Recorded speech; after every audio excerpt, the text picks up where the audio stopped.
nüüd ma kõnnin kergemalt. Raskus hakkab hajuma, praht, mis kord oli laiali, on nüüd hoitud hellade käte vahel. Need katki läinud killud, mis lõikasid ja surusid, säravad nüüd uues valguses.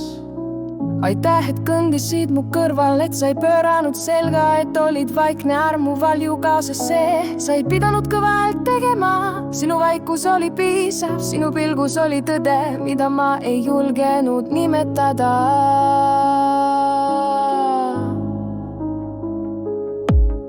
Me kõik kõnnime läbi mustuse ilu, läbi pimeduse koidu, isegi siis, kui tunneme end. Unustatud prahina on alati üks kohalolu, ootav, armastav, meid vaikselt tõstev. Ta kõnnib mu kõrval, ei esega taga, hellusega nagu koidu puna, vaikusega nagu palve. Ta kõnnib mu kõrval läbi tänavate ja hinge, korjates üles selle, mida teised ei märka, ka minu.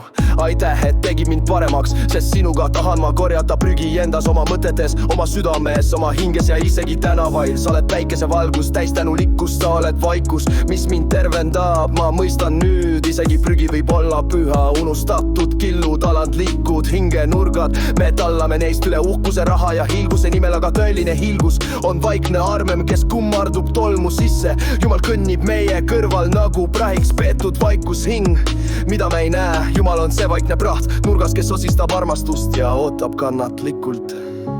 Ta ei viska meid minema, ta kannatab koos meiega, ta võitleb koos meiega, et me kasvaksime,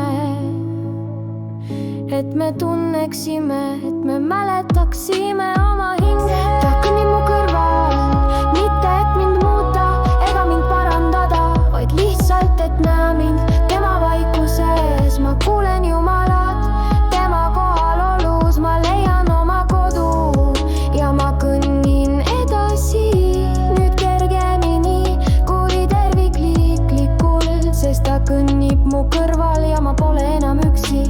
Musta värvi riietes intiimsus.